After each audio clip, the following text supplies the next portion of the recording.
Hello and welcome back to our online classes.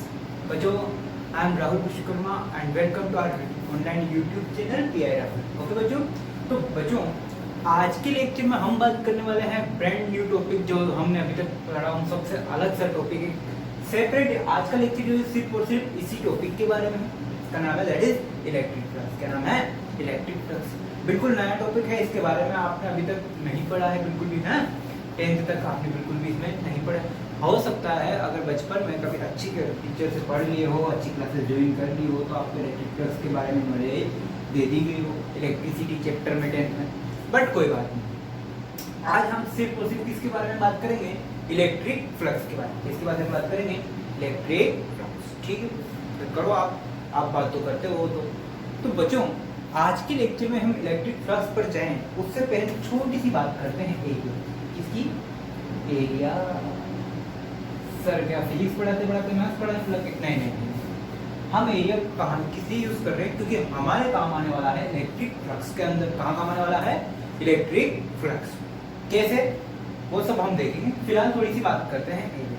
और जो सबसे पहले एक छोटा सा question, tell me that area is a scalar और वेक्टर। स्केलर है या वेक्टर है? एरिया स्केलर क्वांटिटी है, वेक्टर क्वांटिटी? स्केलर क्वांटिटी है, वेक्टर क्वांटिटी?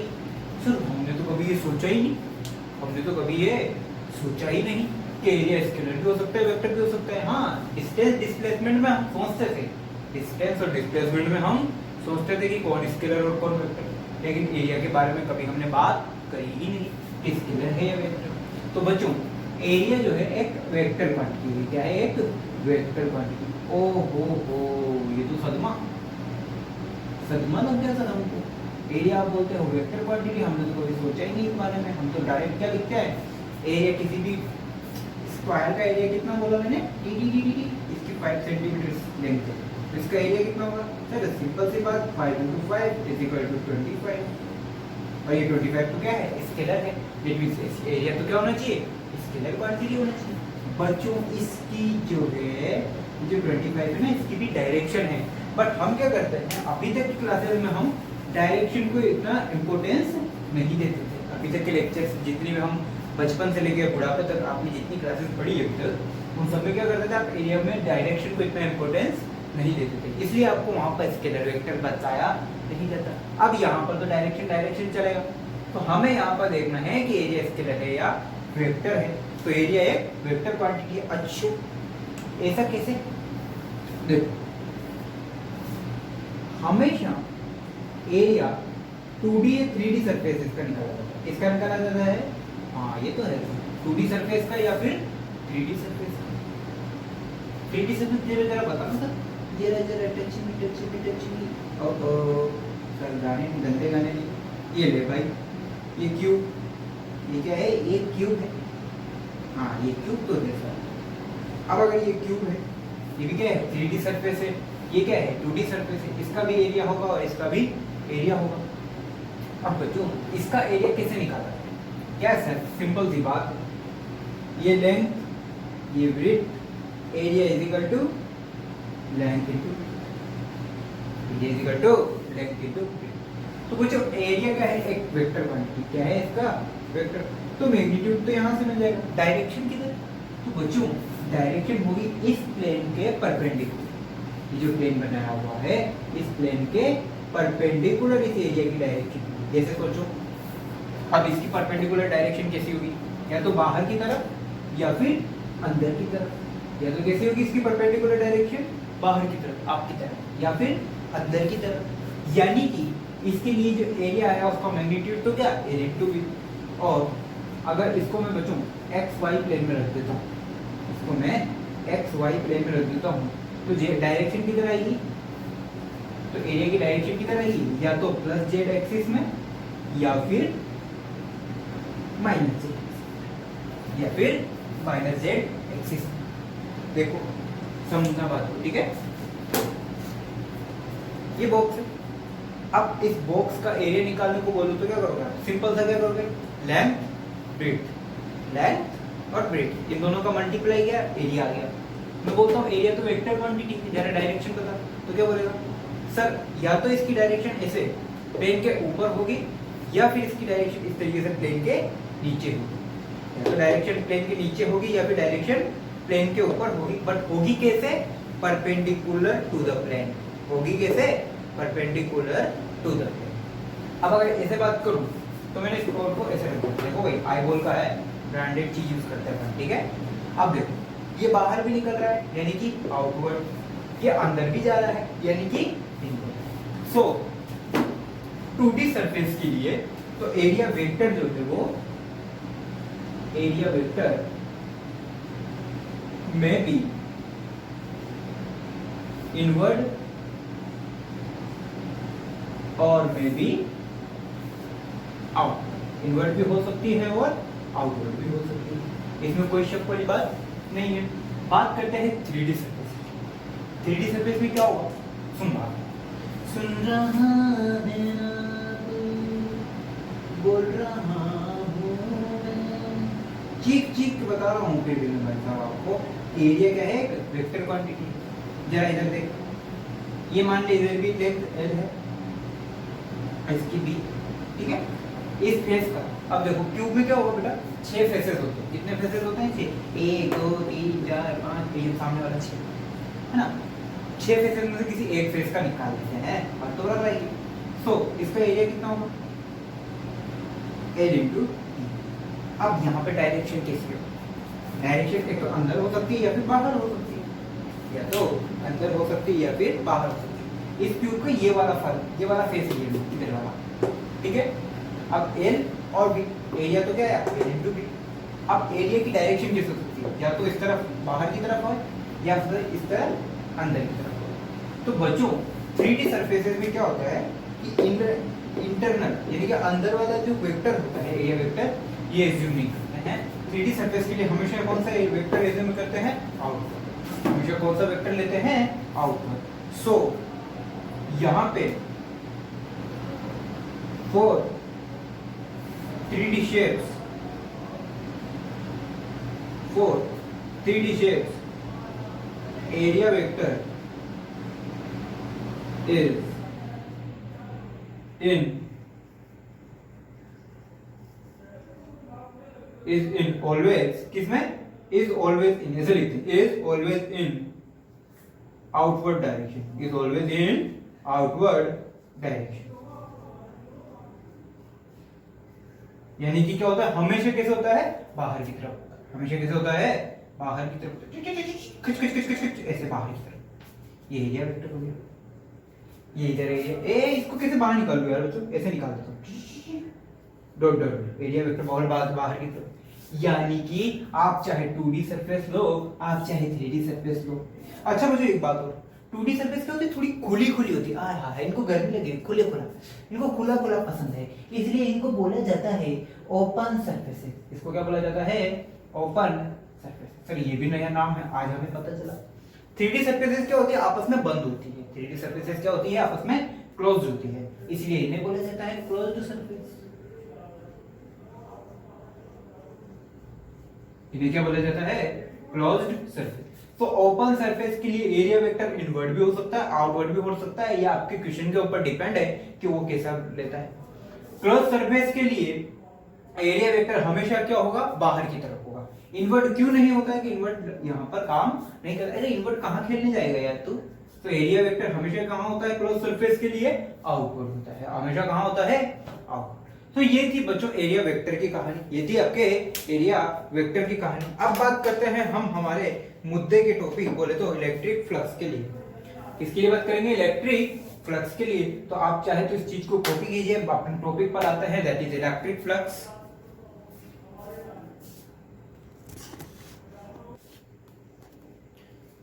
ओके बच्चों, अब आते हैं हम हमारे प्यारे से छोटे से बच्चे से टॉपिक, जिसके बारे में आज हम चर्चा करने के लिए यहाँ पर इकट्ठा हुए हैं। क्या आप बात करते हो सर, हम यही बात करते हैं बेटा। इधर देख, मान ले इस तरीके से तेरी कोई इलेक्ट्रिक फील्ड जा रही है,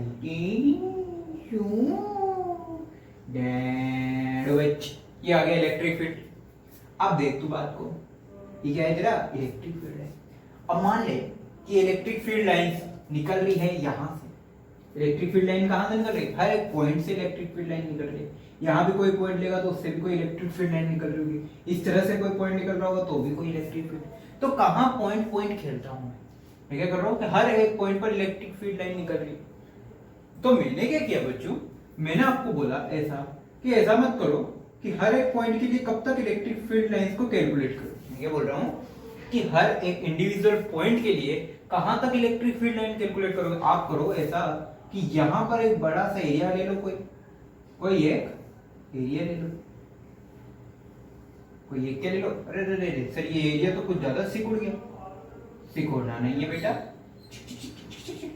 अब ठीक है। यस अब ठीक है। Now that's it better. So T2 okay, ये क्या है? एक कोई एरिया ले लिया मैंने, क्लोज्ड एरिया, ठीक है। अब ये ओपन है या क्लोज है उससे मेरे को कोई लेना देना फिलहाल नहीं है। मैं बात करता हूँ ये क्या है, मेरा एक एरिया है जिसका एरिया वेक्टर चाहे तो। अब बच्चों ये ऐसा है, फील्ड लाइंस ऐसे जा रही है तो एरिया मैंने इस तरीके से कवर किया है, एरिया मैंने इस तरीके से कवर किया है। तो मान लो ये मेरा हाथ है तो मैंने इस तरीके से एरिया को कवर किया। अब यहाँ से ऐसे छुपैच फील्ड लाइन निकली, छुपैच फील्ड लाइन निकली, छुपैच ऐसे फील्ड लाइन निकल रही है। यानी कि ये क्या कर रही है, इससे बिल्कुल परपेंडिकुलर जा रही है। खैर कोई बात नहीं, उसको भी छेड़ देते हैं थोड़ी। तो बच्चों अब देखो, इतने बड़े एरिया में से इतनी सारी इलेक्ट्रिक फील्ड लाइंस निकल रही है, तो उन्होंने क्या बोला कि इस पूरे एरिया में से, अब देखो इस एरिया के बाहर यहाँ कोई फील्ड लाइंस है नहीं है, इस एरिया के ऊपर यहाँ कोई फील्ड लाइंस है नहीं, यानी कि सारी फील्ड लाइंस को मैंने क्या किया, इस एरिया में कवर कर लिया। तो बच्चों वो क्या कहता है, लोग बाग क्या बोलते हैं उससे कोई लेना देना नहीं है सर हमको, फिर भी मान लो, सुनो बात को, कि नंबर ऑफ पासिंग लाइन, क्या बोला उन्होंने, number of passing electric field lines, number of passing electric field lines through a surface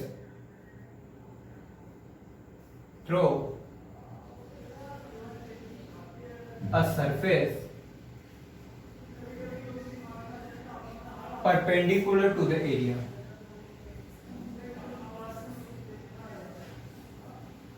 perpendicular to the area through a surface perpendicularly, ऐसा लिख लेते हैं इसको। मेरी इंग्लिश क्या है बच्चों, लंदन से पढ़ के आया हूं मैं, तो क्या है कि इंग्लिश कुछ अच्छी है, मॉस्को वाले से अच्छी है ना। परपेंडिकुलरली टू द सरफेस, यानी कि इस पर्टिकुलर इस सरफेस के, पर्टिकुलर इस सरफेस के परपेंडिकुलर कितनी इलेक्ट्रिक फील्ड लाइंस जा रही है, वो क्या होगी, इलेक्ट्रिक फ्लक्स होगी।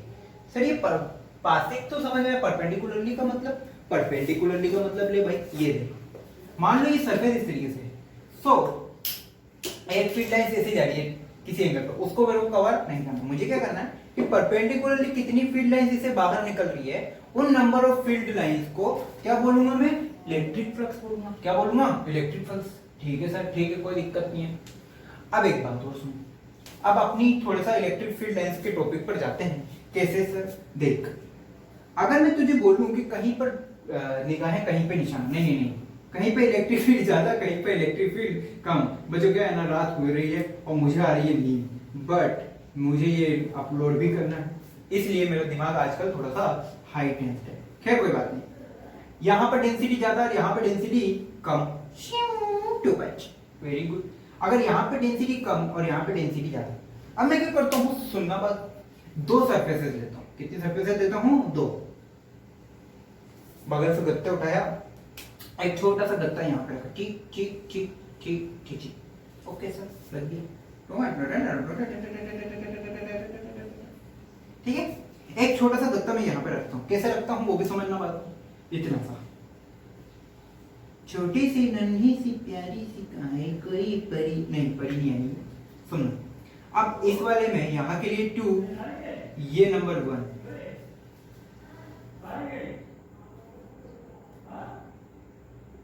अब देखो इसके लिए number of electric field lines ज्यादा और इसके लिए number of electric field lines कम।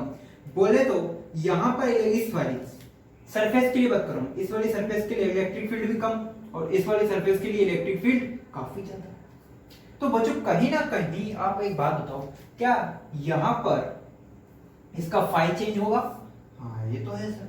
क्या इसका भी फाई चेंज होगा? फील्ड लेनी है अभी, फॉर्मूला तो मैं भी लिख दूंगा डायरेक्टली, बट फिलहाल फील्ड लेते हैं। क्या है, इसका फाई भी चेंज होगा और इसका भी फाई चेंज होगा। हाँ ये तो है सर। यानी कि इसका फाई जो किस पे डिपेंड कर रहा है? इलेक्ट्रिक फील्ड पर।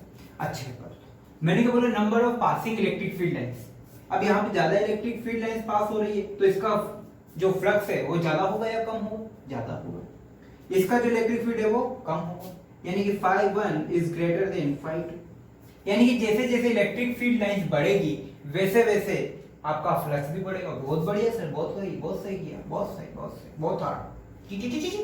यानी कि फ्लक्स किस पे डिपेंड कर रहा है? आपके इलेक्ट्रिक फील्ड पे डिपेंड कर रहा है कि नहीं कर रहा है भैया? बहुत बढ़िया, हाँ कर रहा है सर। आओ एक बात और, अब सुनो, मुझे एक बात बता, इसका एरिया ज्यादा इसका एरिया कम? इसका एरिया ज्यादा और इसका एरिया कम, या फिर ऐसे बनाता हूं अब बात करते हैं एरिया की। बच्चों ये 2 नंबर का, ये 3 नंबर का। अब 2 नंबर वाले का क्या था? देख सिचुएशन एक ही है, सिचुएशन सेम है। सिचुएशन कहाँ लेनी है मेरे को? इसी पॉइंट पे लेनी है, बट मैंने पहले के लिए एरिया छोटा लिया। पहले के लिए एरिया सॉरी इस 2 वाली सरफेस के लिए एरिया मैंने क्या लिया? छोटा। अब 3 वाली सरफेस की बात कर, एरिया मैंने क्या लिया? बड़ा लिया या छोटा लिया? हाँ ये तो सारी बात सही है आपकी, कि जो आपने एरिया 3rd नंबर का एरिया लिया है ये बड़ा लिया है 2 नंबर वाले एरिया से। बोल हाँ या ना? हाँ ये तो है। यानी कि इसका एरिया ज्यादा है और छोटे से बच्चे का एरिया कम है। तो अगर एरिया कम तो उसमें से जो फील्ड लाइन है वो कम बाहर निकलेगी ज्यादा।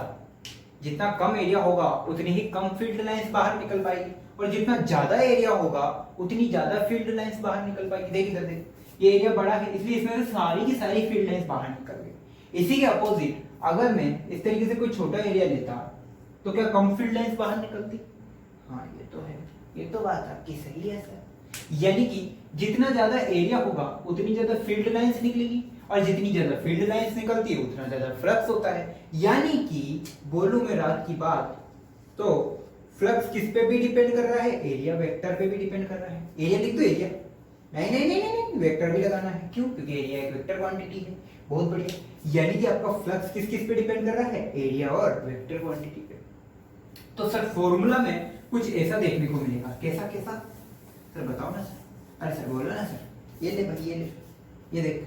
तो फॉर्मूला में तेरे को कैसा देखने को मिलेगा? ऐसा देखने को मिलेगा, ई वेक्टर और ए वेक्टर का प्रोडक्ट। अब डॉट है या डॉट क्यों लिखा सर? क्रॉस भी हो सकता था। आजा तुझे चांद के पार लेके चलिए, देखना बात। सर बस ये चांद की बात मत किया करो। सुन रहा है ना तू? मैंने क्या बोला कि थ्रो अ सरफेस परपेंडिकुलरली, यानी कि फील्ड लाइंस कैसी जानी चाहिए? सरफेस के परपेंडिकुलर। अच्छा आड़ी तिरछी जाएगी तो मेरे को से बात नहीं करनी है। देख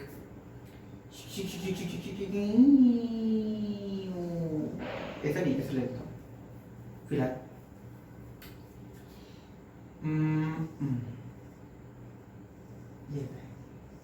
ये इस तरीके से एक पेपर है ना?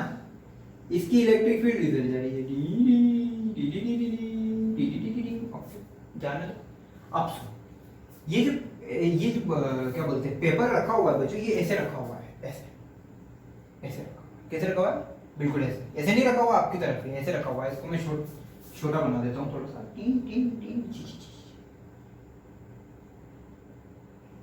ये ऐसे रखा हुआ है, ठीक। अब इसका एरिया किधर होगा? इधर होगा। एरिया वेक्टर किधर? इधर। इलेक्ट्रिक फील्ड भी इधर किधर? दोनों से, दोनों क्या है? सेम सेम है। और ये इलेक्ट्रिक फील्ड लाइंस भी क्या कर रही है? इस सरफेस के बिल्कुल परपेंडिकुलर निकल रही है। यानी कि ये सरफेस इस तरीके से है और इलेक्ट्रिक फील्ड लाइंस ऐसे निकल रही है। यानी कि सरफेस और फील्ड लाइंस दोनों में एंगल कितना? 90 डिग्री दिख रहा है सर। यानी कि यहाँ तो क्या हो रहा है? परपेंडिकुलरली हो रहा है। अच्छा ऐसा कर दूं तो कैसा कैसा सर? कैसा हमें बताओ ना सर। अरे सर बताओ ना सर। ये ले भाई, ये ले, ये सरफेस। अब यहां से क्या किया मैंने? तो तिरछी निकाल दी थोड़ी सी। अब पहले फील्ड लाइन ऐसे निकाला था ना, अब ऐसे इलेक्ट्रिक फील्ड लाइंस क्या करती? तिरछी निकालती। यानी कि अब जैसे ये ऐसे जा रहा था, इलेक्ट्रिक फील्ड लाइंस परपेंडिकुलर जा रही थी, अब ऐसे एंगल पे चली, टू मिसाइल बन गई शपा। इस मिसाइल को चाइना लॉन्च करने का, आप लोगों को कहाँ लॉन्च करना है, चाइना में। टिक टिक टिक टिक टिक टिक टिक, ये ले मान लो आप थीटा एंगल पे जा रही है। अब क्या बन गया है, थीटा एंगल पे जा रही है। पहले कैसे जा रही थी, बिल्कुल ऐसे परपेंडिकुलर जा रही थी। ये फील्ड, ये आपका सरफेस, सर छापड़ है ये तो नहीं, ये सरफेस अब इससे बिल्कुल कैसे जा रही है, बिल्कुल परपेंडिकुलर जा रही है। अब क्या है, आपके केस में परपेंडिकुलर ना जाके कैसे जा रही है, एक एंगल पे जा रही है। लेकिन आपको तो क्या सिखाया मैंने, बिल्कुल परपेंडिकुलर जानी चाहिए। यानी कि आप क्या करोगे, उसका कंपोनेंट ले लो। आप क्या करोगे, उसका कंपोनेंट ले लोगे। अब देख कंपोनेंट कैसे लेते हैं वो भी सिखा देता हूँ तेरे। कंपोनेंट ऐसे लिया जाता है बेटा, ये थोड़ा सा इसको मैं ऐसा कर लेता हूँ, थोड़ा समझ तो गए ही आप।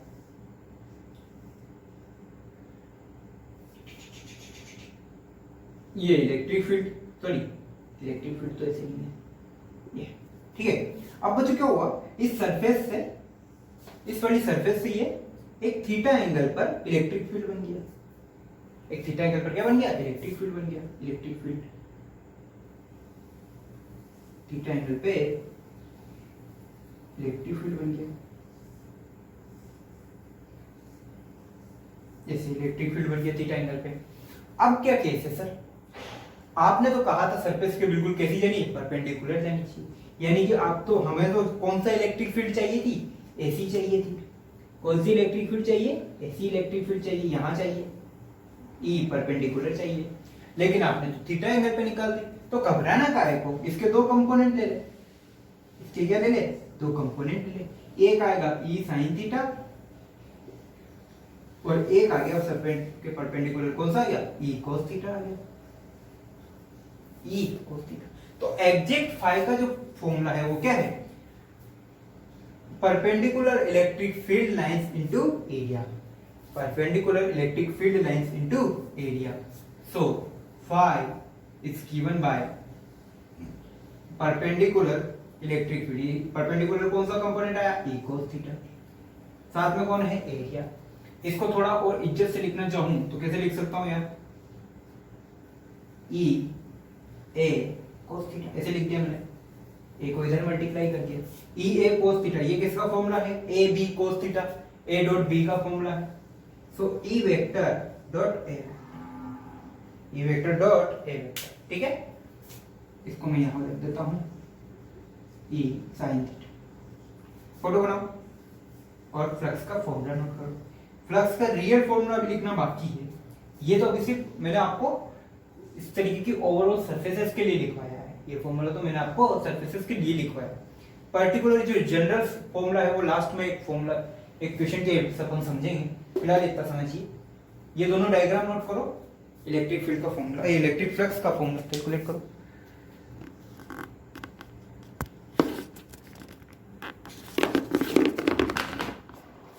ओके बच्चों, इससे हमने एक बात सीखी, क्या सर, क्या सीखी, कि फ्लक्स जो है वो क्या है, एक स्केलर क्वांटिटी है। फ्लक्स क्या है, एक स्केलर क्वांटिटी। सर ये कैसे पता चला, एक electric field vector quantity, area भी वेक्टर क्वांटिटी।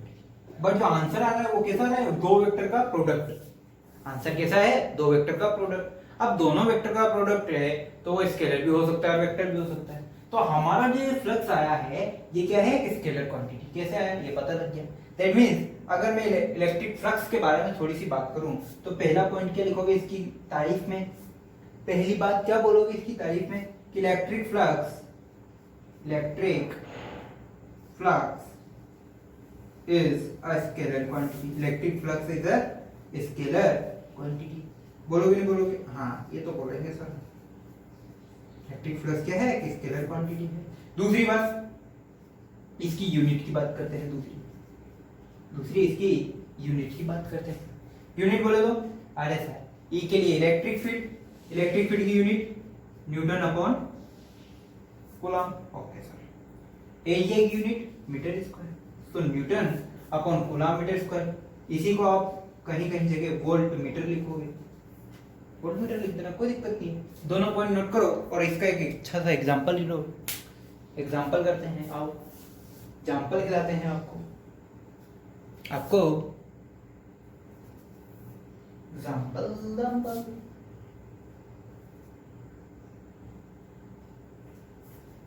एक एग्जांपल ले लेते हैं छोटा सा। वैसे तो ये एग्जांपल बस इंट्रो के लिए है ताकि आपको फॉर्मूला अप्लाई करना आ जाए, ठीक है। शिम तो पच देखो कैसे, पहला एग्जांपल, पहले पहला प्यार है। देख कहीं पर तुझे इलेक्ट्रिक फील्ड दिया हुआ है, क्या है sir, 2ik plus 3jk plus kk, हाँ ये भी है। कहीं पे तुझे एरिया दिया हुआ है 10 मीटर स्क्वायर आई के, कितना दिया हुआ है 10 मीटर स्क्वायर आई के। जरा फ्लक्स कैलकुलेट करो, सिंपल सा है, ई डॉट ए कर दो, flux is equal to E vector dot A vector, बोले तो कितना 2ik plus 3jk plus kk dot 10ik, कितना 10ik। आई कैप से आई कैप को मल्टीप्लाई करो, जे कैप से जे कैप को, के कैप से के कैप को। जे यहाँ पे है नहीं, जीरो है, तो जे कैप जीरो, के भी नहीं है, के भी जीरो, तो के कैप भी जीरो, तो मल्टीप्लाई किसका होगा 10 और 2 का। तो फाइनल आंसर क्या आएगा 10 इंटू 2 20। आई कैप लिख दूं पर गधों, ये स्केलर क्वांटिटी, इसकी डायरेक्शन नहीं होती है, डायरेक्ट यूनिट रखो न्यूटन पर कूलम मीटर स्क्वायर, यहाँ गलती से आई कैप पर लिख देना, ठीक है। क्यों, अरे यार ये फ्लक्स है, ये वेक्टर स्केलर क्वांटिटी है, इसमें कोई डायरेक्शन नहीं होती है। कॉपी करो इसको। नेक्स्ट अब कुछ बड़े बड़े क्वेश्चन करते हैं, अच्छे इज्जत वाले।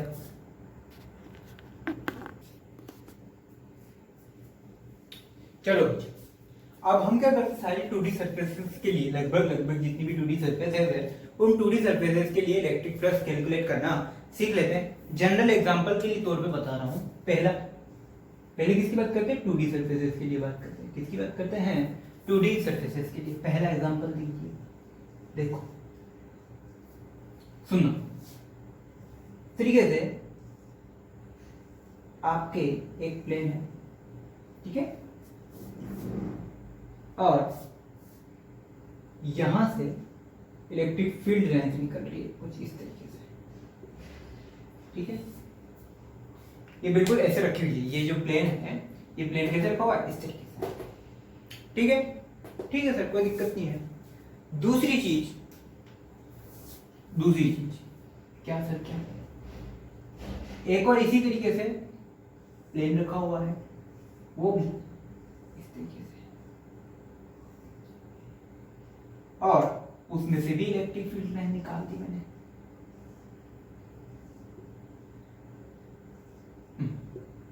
ये इलेक्ट्रिक फील्ड लाइन सर यहाँ पे ज्यादा, अरे कोई दिक्कत नहीं है यार, ये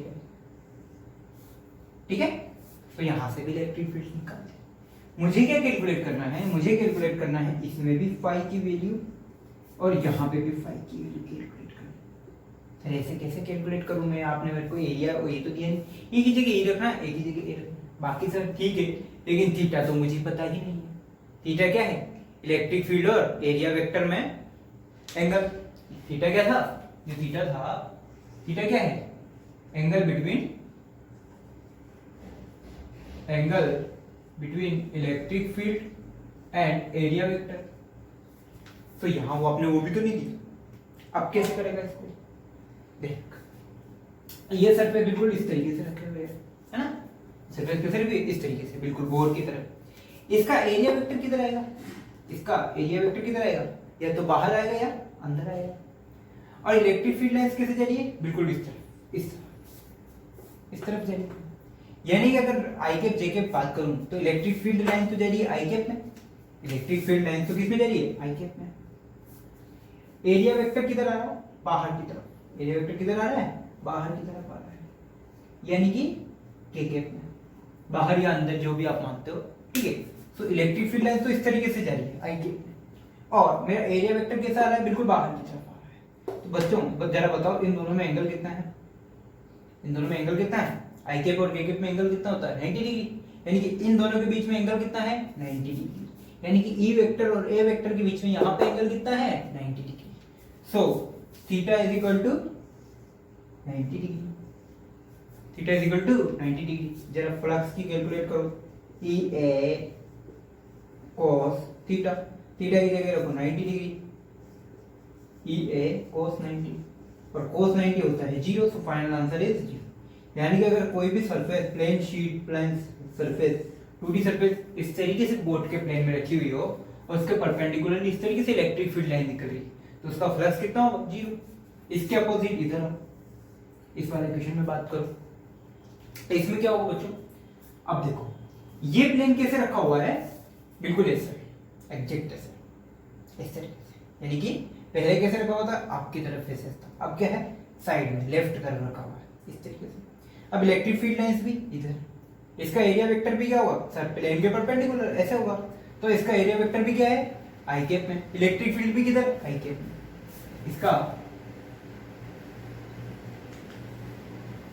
इसका एरिया वेक्टर भी किधर है?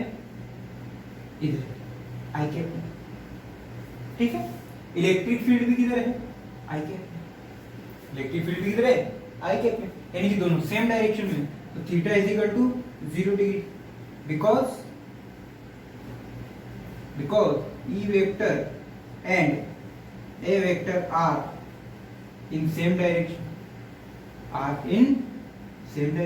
हाँ ये तो बात सही है सर आपकी, are in same direction।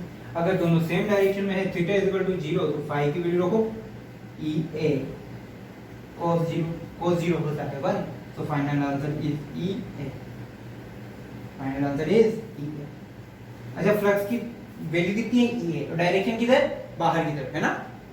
तो गधों डायरेक्शन की जरूरत नहीं होती है, पहले बता चुका हूँ, ये स्केलर क्वांटिटी है, यहाँ पे डायरेक्शन की जरूरत नहीं है। अंदर बाहर मत लिख देना, गलती से फोन में घुस के घुसा मार दूंगा मैं।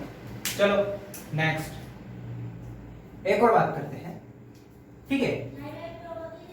हाँ, एक और बात करते हैं। हाँ, एक बात और, अब मान लो कि इस तरीके से एक रिंग रखी है, रिंगा रिंगा रिंगा रिंगा रो रो रो रो, ये रिंग रखी हुई है, ठीक है?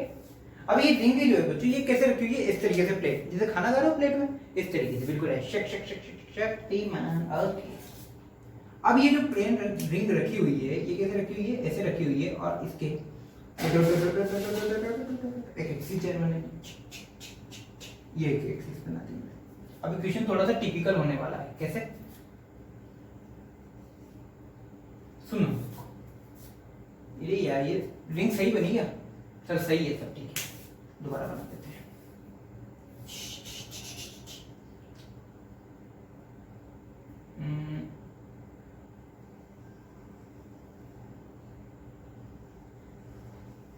ये सही से रिंग देखिए, ये रिंग यार ड्राइंग पर मत जाओ तुम लोग, है ना? आर रेडियस की रिंग है, पक्का? ठीक। इसकी वजह से जो इलेक्ट्रिक फील्ड लग रहा है बच्चों, वो सेंटर से, इसकी वजह से जो इलेक्ट्रिक फील्ड लग रहा है ना, वो कुछ इस तरीके से लग रहा है कि सेंटर से 30 डिग्री, सेंटर से कितने लग रहा है? 30, 60, 45, ओके 30 ले लेते हैं, 30 डिग्री पे लग रहा है इस तरीके से इलेक्ट्रिक फील्ड। अब सीन क्या है वो समझा देता हूँ मैं आपको, सुनो। इस तरीके से प्लेन है, अब ये क्या है? अभी तो ये मेरे पास स्क्वायर की शेप में, सपोज ये क्या है? रिंग है, ये क्या है? रिंग है। अब रिंग जो है वो इस तरीके से है, यानी कि मैं इसे आराम से ऐसे घुमा सकता हूँ, ऐसे घुमा सकता हूँ। ये देखो यार, मैंने कभी किया तो नहीं, बट फिर भी ट्राई कर रहा हूँ घुमाने का, है ना? तो मैं इसको इस तरीके से घुमा सकता हूँ। दैट मीन्स ये क्या है? मेरी एक रिंग है। अब रिंग तो है, लेकिन जो इलेक्ट्रिक फील्ड है, वो electric field horizontal, electric field horizontal. अब ये सरफेस क्या होगी? हॉरिजॉन्टल सरफेस होगी, जहां पे रिंग रखी हुई है। तो यहां से 30 डिग्री के एंगल पे लग रहा है, ऐसे शू। यानी कि ये वाला जो एंगल है, ये कितना है? 30 डिग्री। सुनना एक बात को, ये वाला जो एंगल है ना बच्चों, यहां से नीचे से रिंग से जो एंगल मेजर कर रहा हूं, वो कितना है? 30 डिग्री है। वो एंगल कितना है? 30 डिग्री है। और इलेक्ट्रिक फील्ड कुछ इस तरीके से निकल रहा है, इलेक्ट्रिक फील्ड कुछ इस तरीके से निकल रहा है। तो आपको क्या करना है? आपको फाई कैलकुलेट करना है। कैलकुलेट, मेरे इंक की मार्कर की इंक खत्म हो चुकी है, सॉरी। कैलकुलेट फ्लक्स, कि कितना फ्लक्स यहां से गायब हो रहा है। कैलकुलेट करो, तब तक मैं अपने इंक को पिला के आता हूं। चलो ठीक है बच्चों, तो क्या कैलकुलेट किया आपने? Sir phi is equal to e a cos theta, यही लगाया? हाँ यही लगाया।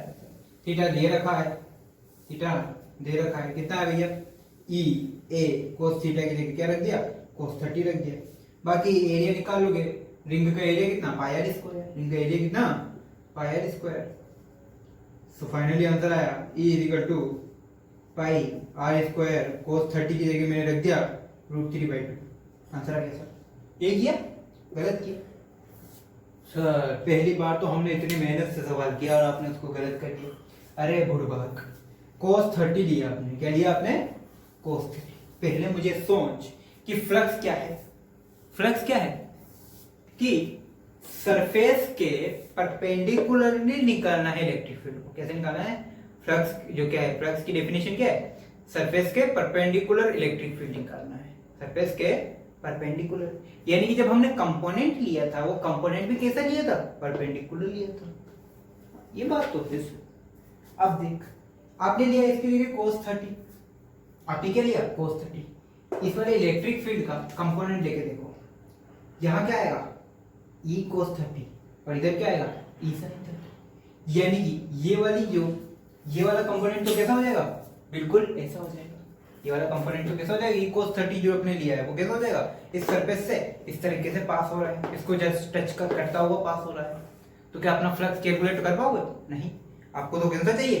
परपेंडिकुलर चाहिए। इधर देख थोड़ा सा, अब इसको थोड़ा सा कैसे करते हैं। डिग डिग डिग डिग, आप सुन, ये 30 तो ये वाला angle 60 degree.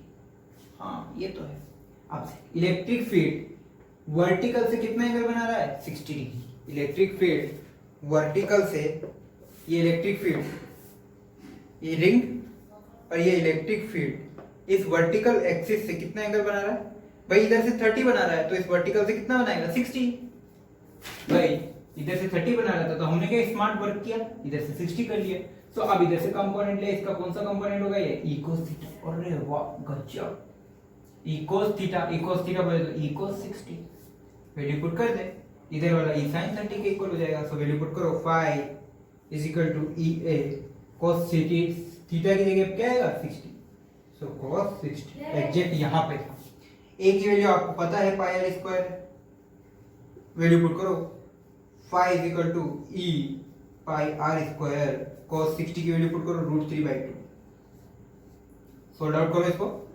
Total outward flux is √3/2 e pi r square. ये था टोटल निकलने वाला फ्लक्स ड्यू टू रिंग। चलो इसको करो। ओके बच्चों, अब हम बात करते हैं 3D शेप्स की। किसकी? 3D shapes. तो 2D शेप्स के लिए आपको निकालना हमने सिखा दिया। सिर्फ और सिर्फ आपको किस पर ध्यान देना है? एरिया वेक्टर पर। और उस इलेक्ट्रिक फील्ड तो आपको क्वेश्चन में बना दिया जाएगा, लेकिन एरिया वेक्टर आपको निकालना आना चाहिए। कुछ नहीं, बस देखना है कि शेप्स कैसे बनी हुई हैं, उसके परपेंडिकुलर डायरेक्शन में एरिया वेक्टर ले लो, उसके रेफरेंस में आप इलेक्ट्रिक फील्ड के साथ में उसका एंगल निकाल दो, आराम से पता चल जाएगा। और उसके बाद आप फ्लक्स की कैलकुलेट कर सकते हो। अब बच्चों 2D का तो हो गया काम, अब जरा 3D शेप्स की बात कर लेते हैं। 3D शेप्स की बात करें तो सबसे पहले जो है मेरे दिमाग में एक आता है क्यूब। ठीक है, ठीक है सर। बच्चों इस पर क्वेश्चन को थोड़ा सा टिपिकल करते हैं। अभी तक मैं क्या कर रहा था, जनरली आपको बता दिया है। उसी तरीके से अगर क्यूब रख दूंगा तो क्यूब के लिए भी आप कैलकुलेट कर लोगे, बट आप क्यूब को थोड़ा सा यूनिक तरीके से रखते हैं। कैसे कैसे कैसे सर बताओ जरा। अरे एक तो ना मुझसे ड्राइंग सही नहीं होती, अब फिर अब कुछ हद तक सही है ना।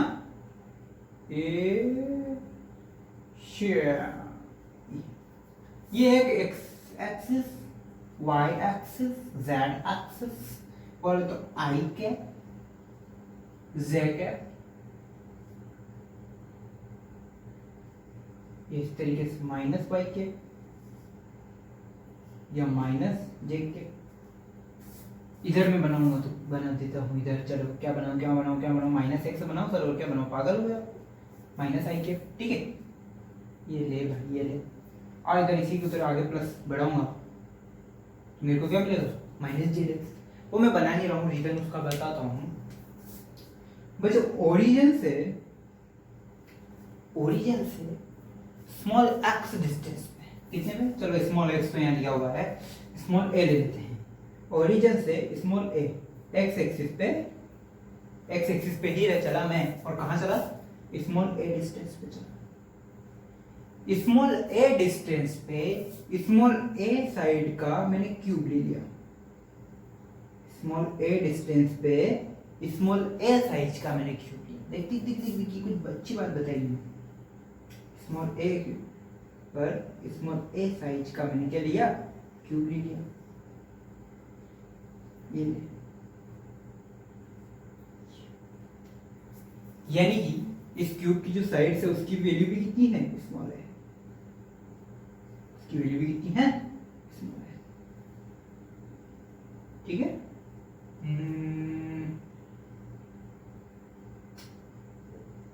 ये ठीक है, यानी कि स्मॉल ए साइड का ही क्यूब लिया और उसे मैंने कहाँ रख दिया, एक्स एक्सिस पर, ओरिजिन से ए डिस्टेंस। देखो वाई और जेड के लिए कोई दिक्कत नहीं है, लेकिन मैंने इसे कहाँ रखा, एक्स एक्सिस पर रख दिया। ठीक है, मान लो अगर इसको मैं एक्स एक्सिस कंसीडर करता हूँ, ये के कैप, इधर ये वाई कैप और ये एक्स सॉरी ये के कैप, इधर ये वाई एक्सिस और ये एक्स एक्सिस। तो एक्स एक्सिस पर इधर ओरिजिन से स्मॉल ए डिस्टेंस, यानी कि इस पॉइंट पे आके मैंने एक क्यूब रख दिया। ऐसा दिखेगा कुछ, हाँ ऐसा ही दिखेगा साफ। ठीक है, ये इसके फेसेस। तो बच्चों क्यूब के कितने फेस होते हैं, 6 फेस होते हैं। सर इतना भी नहीं पता आपको, है ना। 1 2 3 4 5 6 फेसेस होते हैं। ठीक है, अब बच्चों कमाल की बात क्या है, आपको कैलकुलेट करना है। चलो इधर एक कुछ चीज बता देता हूं, इसी में एक्स जो इलेक्ट्रिक फील्ड है, वो इलेक्ट्रिक फील्ड भी किधर है, आई के डायरेक्शन में। ये ड्राइंग खराब करने के चक्कर में मैंने इधर बीच में नहीं बनाया है, ठीक है, बट यहाँ से भी इलेक्ट्रिक फील्ड निकल रहा है, यहाँ से भी इलेक्ट्रिक फील्ड निकल रहा है, लेकिन ड्राइंग खराब हो जाएगी अपनी, इसलिए मैंने नहीं बनाया। सो इलेक्ट्रिक फील्ड कहाँ है, आई कैप में है।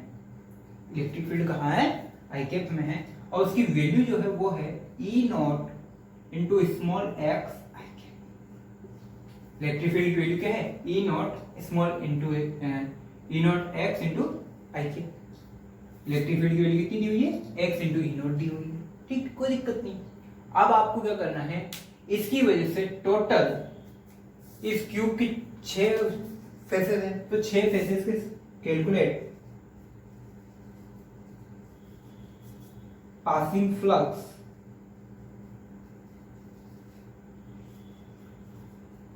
ड्यू टू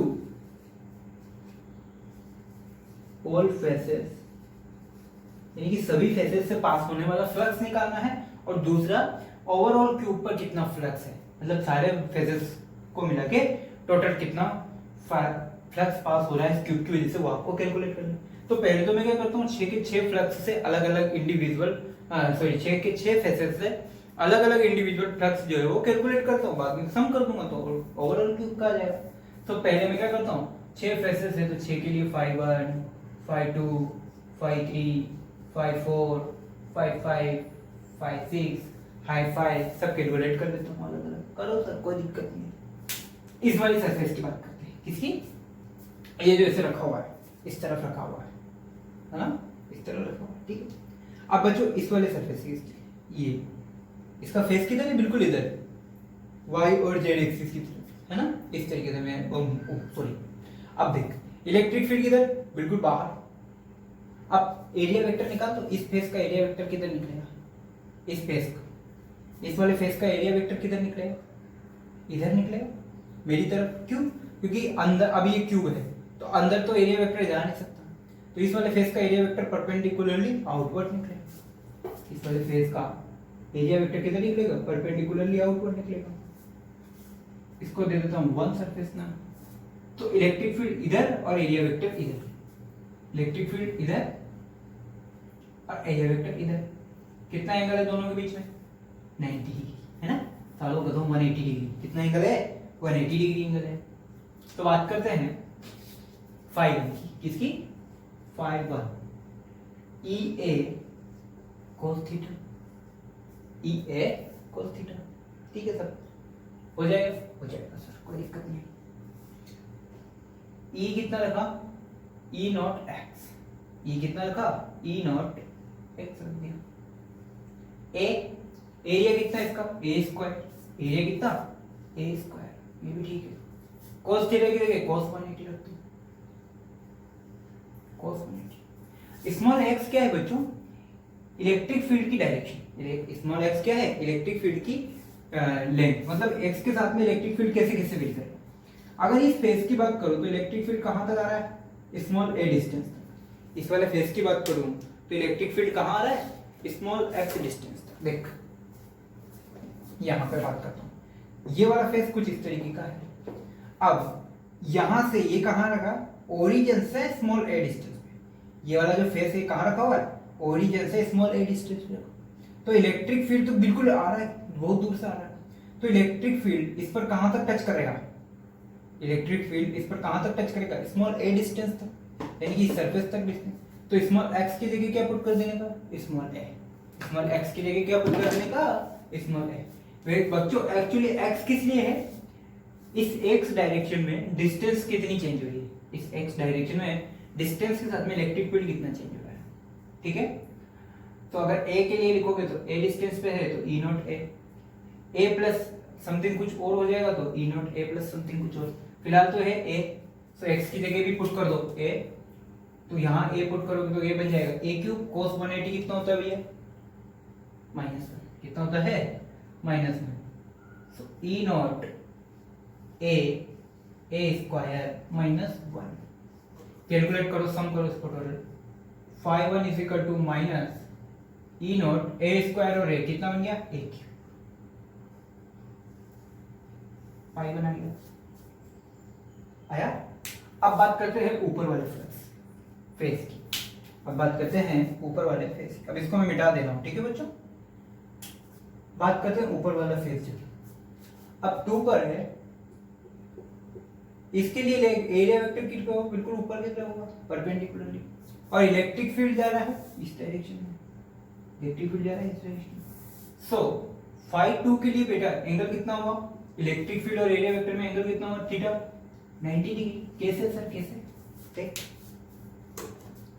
ये ऊपर वाली सरफेस है, इस क्यूब के जस्ट ऊपर वाली सरफेस। अब एरिया वेक्टर तो तेने ऐसे निकाल दिया भाई, प्लेन के परपेंडिकुलर एरिया वेक्टर ऐसे और इलेक्ट्रिक फील्ड ऐसे। तो इलेक्ट्रिक फील्ड और एरिया वेक्टर में कितना एंगल, 90 डिग्री। और जहां 90 डिग्री एंगल होता है वहां पे फ्लक्स कितना, 0। तो ई ए कोस थीटा डिग्री, ई की जगह पुट कर दो चाहो जो, बाकी पुट करने की जरूरत नहीं है। कोस थीटा की जगह कोस 90 पुट करो, कोस 90, और कोस 90 की वैल्यू होती है 0, तो फाइनल आंसर 0। सो फाई 2 कितना आया, 0, खत्म। फाई 2 कितना आया, इसको मैं यहां लिख देता हूं, फाई 2 0, खत्म। कैलकुलेट करो इस वाली सरफेस की, या इसके लिए छोड़ देते पहले, नीचे वाली सरफेस के लिए बात करते हैं। जैसे ऊपर वाली थी उसके जस्ट अपोजिट वाली सरफेस, जस्ट अपोजिट वाला फेस कितना होगा। अच्छा, इसके लिए एरिया वेक्टर किधर आएगा, नीचे या ऊपर। इस नीचे वाली सरफेस के लिए, इस नीचे वाली सरफेस के लिए इसके लिए एरिया वेक्टर कितना आएगा, ऊपर आएगा नीचे आएगा। अरे भाई ऊपर तो जा नहीं सकता ना, इन्वर्ट हो जाएगा। तो एरिया वेक्टर तो परपेंडिकुलरली होता है और आउटवर्ड होता है क्यूब 3D सरफेस के लिए, तो बाहर इस तरीके से आएगा नीचे। और इलेक्ट्रिक फील्ड है आपका इस डायरेक्शन में, तो एरिया वेक्टर तो किधर आया, माइनस के, एरिया वेक्टर तो किधर आया, माइनस के। इलेक्ट्रिक फील्ड है आई कैप में, ये दोनों आपस में 90 डिग्री पे, तो ये वाला भी फ्लक्स, यहां से भी फ्लक्स कितना हो जाएगा, 0। तो फाई 3 की बात करो तो वो भी कितना, 0। ई ए कोस 90, ये भी कितना, 0। So phi 3 is also 0। ठीक है,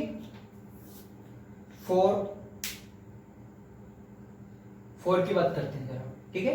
3 तो हो गई, अब 4 की बात कर लेते हैं। 4 सरफेस ये जस्ट इसके पीछे है ना, बोर्ड के साइड वाले। अगर मैं क्यूब को ऐसे रखूंगा, ऐसे ऐसे रखा हुआ, अब ये थर्ड वाली सरफेस कैलकुलेट कर ली, इसके ऊपर सेकंड वाली सरफेस थी वो आपने कैलकुलेट कर ली, फर्स्ट वाली सरफेस आपने कैलकुलेट कर ली। अब फोर्थ वाली सरफेस है बिल्कुल ऐसे, जो बोर्ड के प्लेन में रखी हुई है फोर्थ वाली सरफेस, ठीक है। अब आपको उसके लिए कैलकुलेट करना है। अब इस वाली सरफेस के लिए एरिया वेक्टर किधर होगा भैया, बाहर। एरिया वेक्टर किधर होगा, बाहर की तरफ, यानी इस प्लेन के अंदर, बोर्ड के अंदर होगा। और बोर्ड के अंदर होगा बोले तो किधर जाएगा तू, minus Z axis. So area vector तो इसमें कहाँ होगा, बाहर की तरफ, और इलेक्ट्रिक फील्ड अंदर की तरफ, ये सर आई कैप में। तो ये दोनों आपस में क्या हो गए, 90 डिग्री। तो फोर्थ के लिए भी क्या होगा 90 डिग्री होगा। तो फोर्थ के लिए भी फ्लक्स कितना होगा 90 डिग्री होगा। तो ये एंगल कितना होगा 90 डिग्री होगा, तो फ्लक्स कितना होगा 0 हो जाएगा, खत्म।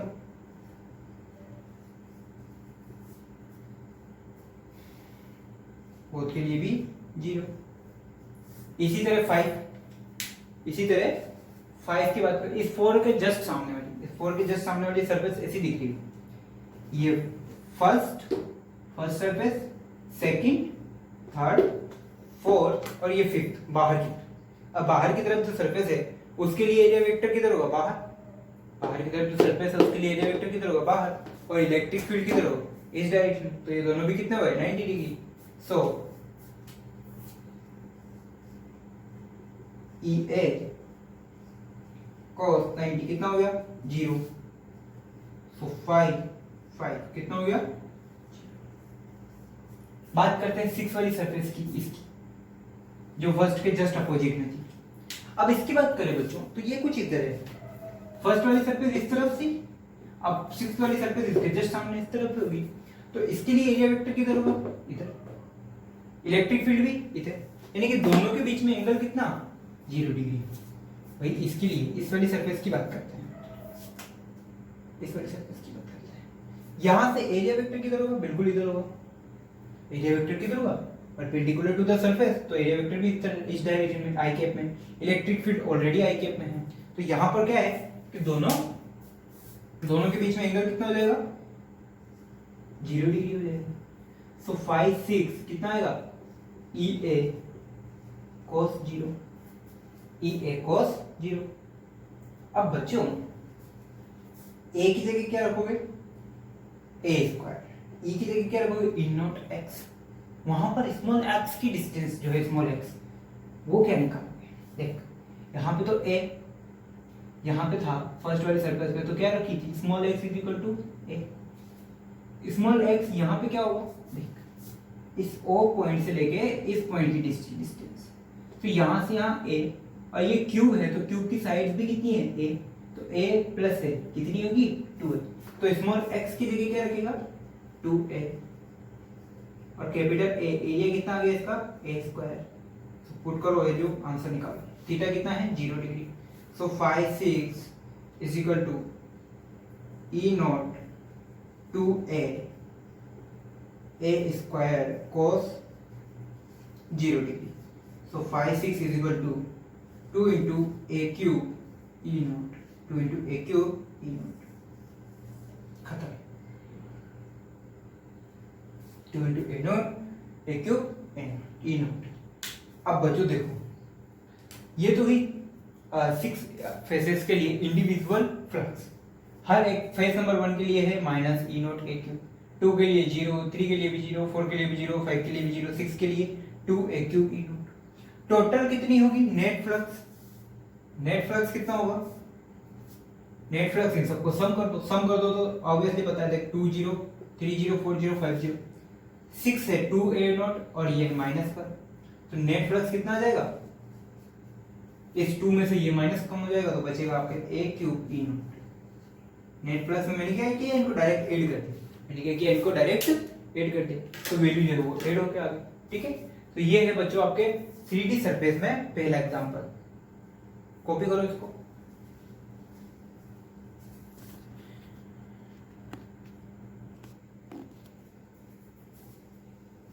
ओके बच्चों, अब हम क्या कर रहे हैं, अब इस एक नई 3D शेप है। ओ माय गॉड, ये तो मुझे सर्कल दिख रहा है। अबे गलत, सर्कल नहीं स्क्वायर है। क्या है स्क्वायर। अब आपको क्या करना है, मैं गया किसी स्क्वायर के पास में और स्क्वायर के सेंटर पे जाके प्यारा सा छोटा सा मुन्ना सा चार्ज प्लस क्यू छोड़ के आ गया।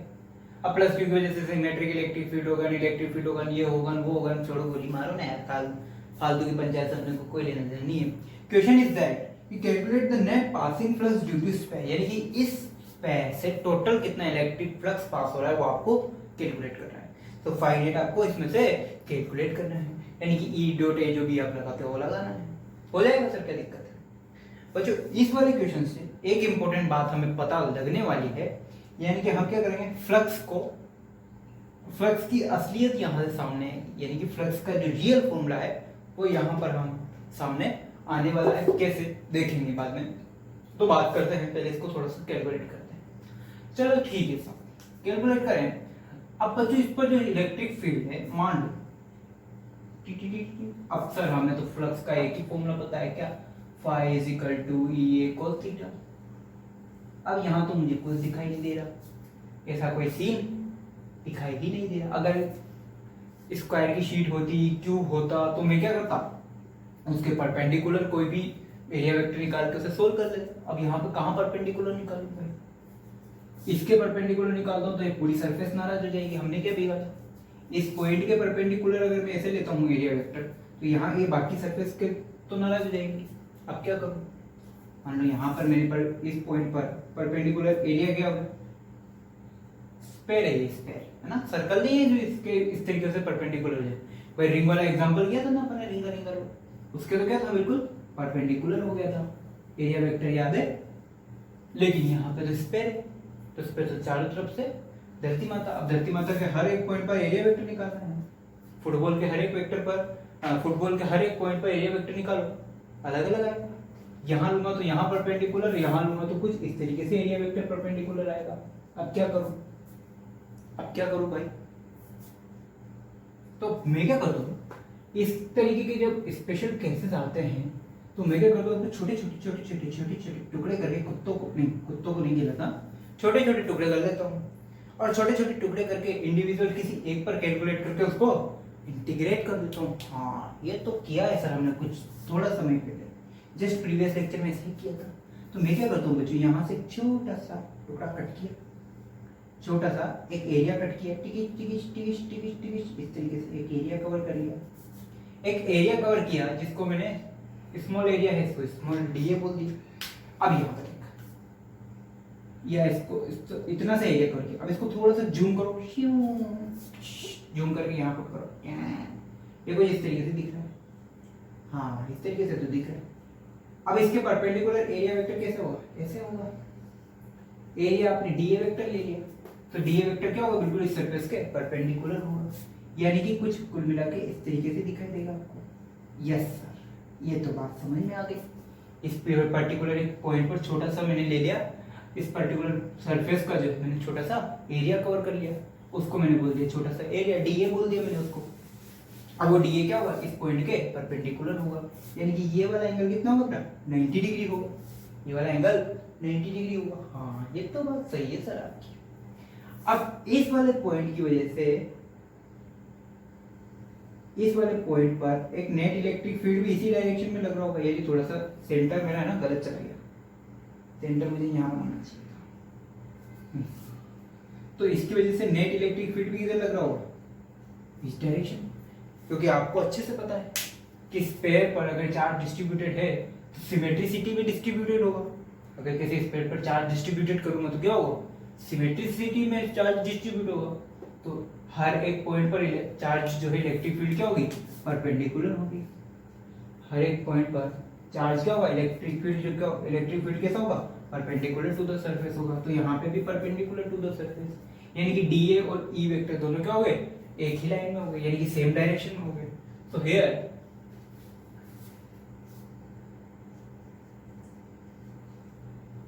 E vector and dA vector are in same direction, हो गया नहीं हो गया, are in same direction, so theta is equal to 0 degree, theta is equal to 0 degree. अब देख भाई नेट फ्लक्स कितना होगा, सॉरी इस पॉइंट पर फ्लक्स कितना होगा भाई, छोटे से वेक्टर के कारण छोटे सा फ्लक्स, छोटे से वेक्टर के कारण छोटा सा फ्लक्स, तो d फाई बराबर है भाई बड़े से पूरे स्पेयर की वजह से फ्लक्स फाई, तो डीए वाले एरिया की वजह से कितना होगा फ्लक्स, d फाई। छोटे से जितना एरिया उतना फ्लक्स, छोटा एरिया छोटा फ्लक्स, बड़ा एरिया बड़ा फ्लक्स, छोटा एरिया df तो बड़ा एरिया बड़ा फ्लक्स d फाई, सॉरी तो d फाई की वैल्यू कितनी होगी सर क्या बात करते हो, दोनों का डॉट प्रोडक्ट ले लो, ले लिया भाई, पक्का, हाँ पक्का। E dA cos थीटा की जगह cos 0 1 होता है, तो फाइनल आंसर कितना होता है sir d phi is equal to e into d, d phi is equal to e into d. वाह सर वाह, क्या बात है। अब ये तो मेरा निकला इतने से सरफेस के लिए, ये तो मेरा क्या निकला, इतने से एरिया के लिए फ्लक्स निकला। अब इतना ही यहाँ होगा, इतना ही डी फाई यहाँ, इतना ही डी फाई यहाँ, इतना ही डी फाई यहाँ, इतना ही D phi, total D phi होगा। सो टोटल डी फाई करने के लिए मेरे को क्या करना होता है, इंटीग्रेट करना होता है। So net flux, net flux कितना होगा, फाई नेट क्या होगा, इस डी फाई का इंटीग्रेट कर दो, कर दिया भैया। इस डी फाई को इंटीग्रेट करो यानी कि ई डी ए को इंटीग्रेट कर दो। अब ये आया असलियत, यहां जाके इस फ्लक्स का असली रूप आपके सामने आया है। ये फ्लक्स जो आप E D A cos theta लिखते हो ना, वो क्या है एक्चुअली में ई इंटू डी ए। तो ये है रियल फॉर्मूला, आप चाहो तो वहां पर वापस से जाके ये चीज लिख सकते हो। ये ऐसे दिया जाता है नेट फ्लक्स, किसी भी सरफेस के लिए नेट फ्लक्स कैसे दिया जाता है, ए इंटू डी ए का इंटीग्रेशन, ई डी ए का इंटीग्रेशन, ठीक है। तो नेट फ्लक्स का फॉर्मूला क्या होता है रियल में, ई टू डी। बट बच्चों कई बुक्स में आपको ऐसा लिखा जाता है कि net flux for curved surface is equal to this, net flux for curved surface is equal to this, this is, इसे लिख देता हूं मैं, this is net flux for curve surface. जितनी भी कर्व सरफेस होती है उसके लिए हमेशा क्या होगा, यहाँ पे यही नेट फ्लक्स होगा। अरे इस वाले क्वेश्चन से अपन ने एक काम तो ये कर लिया, क्या, फाई का असली रूप सामने आ गया। एक और चीज सामने आने वाली है, देखो रुको रुको रुको, अभी रुको, इसमें बहुत सारे सस्पेंस खुलने बाकी है, ठीक है, हो गया सब ठीक है। अब मुझे बताओ, इलेक्ट्रिक फील्ड पूरे इसमें कांस्टेंट है, यहाँ पे भी इस वाले पॉइंट पे निकालूंगा तो भी इलेक्ट्रिक फील्ड ई आएगी, इसके लिए निकालो तो भी इलेक्ट्रिक फील्ड ई आएगी, इसके लिए निकालो तो भी इलेक्ट्रिक फील्ड ई आएगी, यानी कि सब में क्या है, कांस्टेंट। जो कांस्टेंट होता है बच्चों उसको इंटीग्रेशन से बाहर निकाल सकते हैं। चलो बाहर निकलो आप, तो बाहर निकाल दिया, अंदर क्या बचा, ओनली डीए बचा, ओनली डीए बचा। इस पूरे का एरिया कितना होगा, इस पूरे का एरिया कितना होगा, स्फीयर का area. So e into a, total area मान लो इसका कितना है, total area a is equal to कितना, 4 पाई आर स्क्वायर, स्फीयर का एरिया कितना, 4 पाई आर स्क्वायर, ए की जगह वैल्यू रख दो। तो phi net is equal to e into 4 pi r square, कितना आया, e is equal to phi net is equal to e into 4 pi r square. अच्छा ई की वैल्यू निकालो तो, ई की वैल्यू क्या होती है, यहां पर पॉइंट चार्ज, अब यहां पर पॉइंट चार्ज है आपका, तो किसी भी पॉइंट से अगर कहीं भी पॉइंट चार्ज रखा हुआ है, उस पॉइंट चार्ज से r डिस्टेंस पर इलेक्ट्रिक फील्ड निकालने को बोलो तो क्या लिखोगे, E इज इक्वल टू के क्यू अपॉन आर स्क्वायर। अरे सिंपल सा, अभी तक ये तो कर गया, कहीं भी पॉइंट चार्ज रखा हुआ है, उस पॉइंट चार्ज से r डिस्टेंस पर इलेक्ट्रिक फील्ड क्या होगा, k q upon r square. So E की जगह क्या रख सकते हो, k q upon r square. So रखो k q upon r square, साथ में है 4 पाई आर स्क्वायर, ठीक है।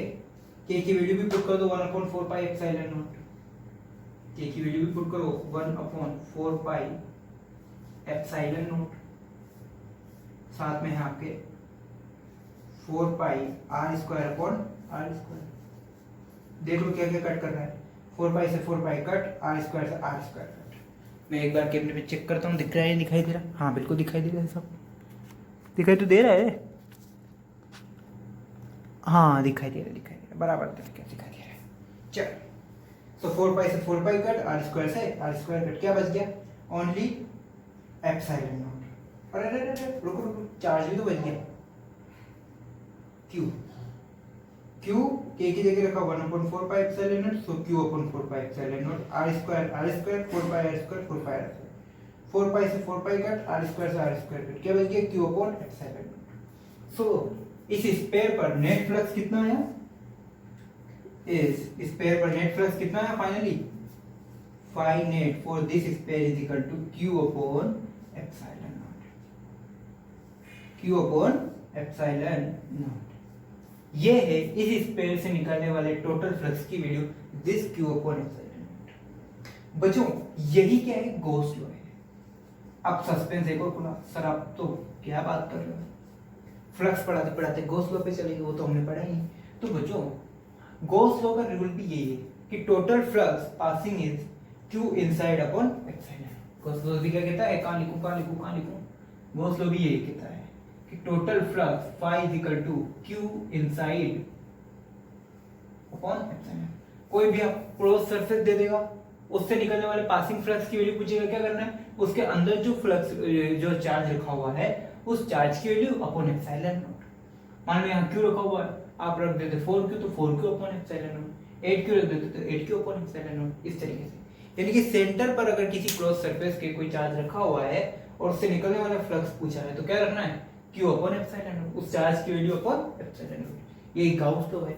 तो बच्चों नेक्स्ट लेक्चर में हम क्या पढ़ने वाले हैं, गाउस लॉ। नेक्स्ट लेक्चर पर हम क्या पढ़ने वाले हैं, गॉस लॉ। सो गॉस लॉ हम उसमें पढ़ेंगे नेक्स्ट लेक्चर में, और उससे रिलेटेड कुछ काफी अच्छी प्रॉब्लम सोल्व करेंगे, ठीक है। और हमने कहा धीरे देखो इलेक्ट्रिक फ्लक्स पढ़ते डायरेक्ट गॉस लॉ को इंटीग्रेट कर दिया। अब हमें गॉस लॉ भी चेक करना है, ठीक है।